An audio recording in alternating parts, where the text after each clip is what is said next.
I don't know what causes this, but they are poultry mites. They are called poultry mites. Yeah. But when they are sucking the skin of the hen doesn't lay, and it actually becomes light. So you see a drop in the eggs, and at times you don't know what it is. So you have to come scouting and checking. Like I was here in the morning and there was nothing. I didn't see anything. So now we have to dust them. Yeah. So only dusting now will be able to clear this. There is no any form of medication that will be given. No, it's only dusting. Yeah. Okay. You dust with a poultry. There is a dust, poultry dust. Yeah, that you dust with. Yeah. So this is not caused by maybe not cleaning the poultry house. No. They are just what do you call them? Pests. It's just pests. Yeah. Okay. Yeah.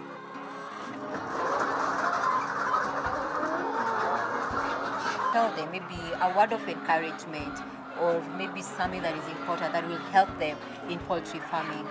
Okay, there is still hope in farming. I am hoping the egg prices will go high, at least 270. I am hoping that the prices of feed will go down.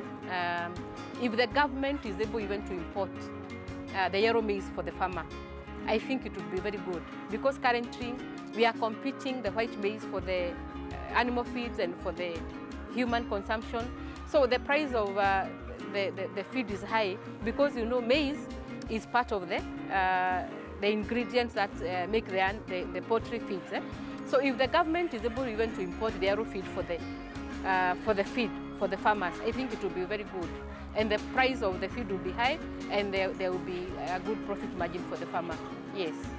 Okay. Yeah. That is great. So Jane had said that there will be someone else that will be coming up on the show to tell us more about the structure. So who are we expecting to see? Tell us.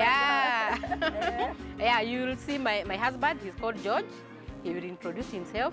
He's also working, but he's the person who does the maintenance of the building. He's the one who maintains the water, and he's the one who knows which construction will be done where. That is his job. Yes. Mr. Ndungo is the man that takes care of construction, as Jane has told us. And Mr. Ndungo, karibu. Asante. Sasa tueleze.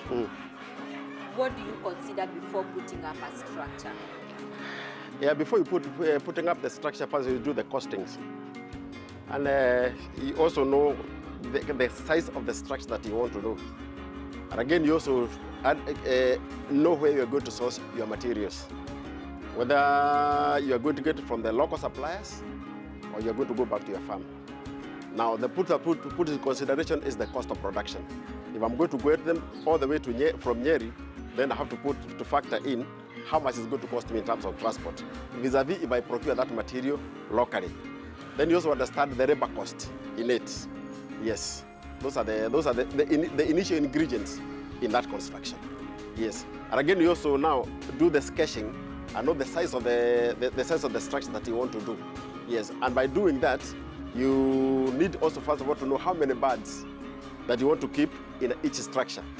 For you to do that, you try to estimate how the area per each bird need to consume.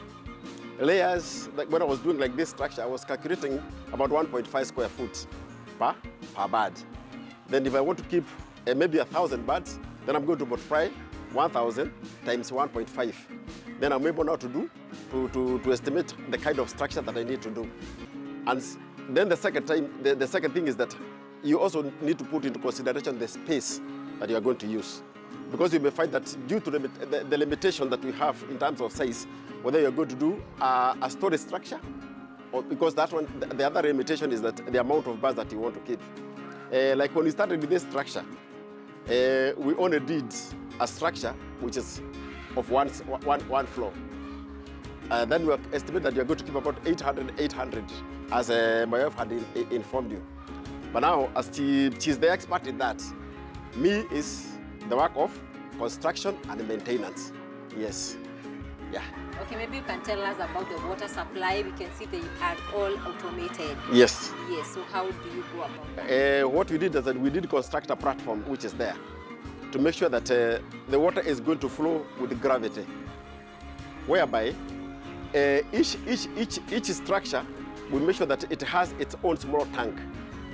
Why we do that is when we are giving these birds medicine, we are able now to know that each bird had consumed that medicine.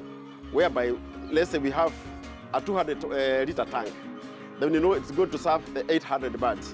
So what we do is that we first of all empty the tank, then we put in the medicine, then we lock the incoming water. But the water that's already in the tank is about 200 liters. So you make sure that every bird in that structure has consumed that medicine. Yes. Yeah. Mr. Ndungu now is going to show us inside the structure. There is something he mentioned that you need to consider the number of birds that you're going to put in a particular place. Yeah. So maybe you will take us inside and show us how big and how many birds should be kept in that particular space. Yeah. So come with us. Yeah. Yeah. The span of this structure, it is 30 feet by 48. Now, for us to be able now to do the structure that is going to also to hold other birds on top, that's why we came up with these pillars, because timber itself cannot be able to hold that weight. Then you find that, like now here where they are, it is 30 feet by 40. No, sorry, by 35. So if you multiply that by 35, you get the square feet, which is about 30 times. I like doing it. I like doing it practical. Yes. Is 35 times 30, which is 1050. Now these are 100. These are 1,100 birds. So the area now here is able to accommodate all these birds without any congestion. But you now want to keep to extend this portion up to where now we are using as the sieving area. We can be able to put almost 1,500 birds, because the total will be about 1,500 square feet. Yes, yes. The other thing we should do is instead of putting the deep litter here, we have made the whole of this place concrete.